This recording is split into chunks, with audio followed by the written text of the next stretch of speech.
ഇന്ത്യയുടെ ചരിത്രത്തിൽ ആദ്യം സുപ്രധാനമായ ഒരു സൈനിക നീക്കത്തിനൊടുവിൽ വിശദീകരണവുമായി ലോകത്തിനു മുന്നിലെത്തുന്നത് 2 വനിതാ സൈനിക മേധാവികൾ.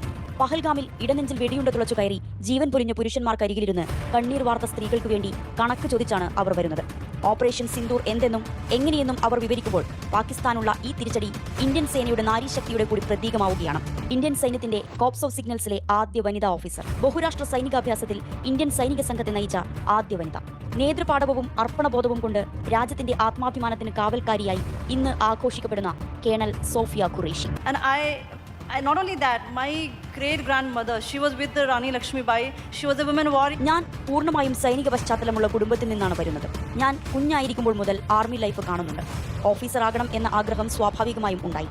അതുമാത്രമല്ല കാരണം കേട്ടോ, എന്റെ മുത്തശ്ശിയുടെ അമ്മ റാണി ലക്ഷ്മിഭായിക്കൊപ്പം പോരാടിയ ആളായിരുന്നു. രാജ്യത്തിനു വേണ്ടി നിലകൊള്ളേണ്ടതും പ്രതിരോധം തീർക്കേണ്ടതും പൗരന്മാരുടെ കടമയെന്നാണ് എന്റെ മുത്തശ്ശൻ പറയാറുണ്ടായിരുന്നത്.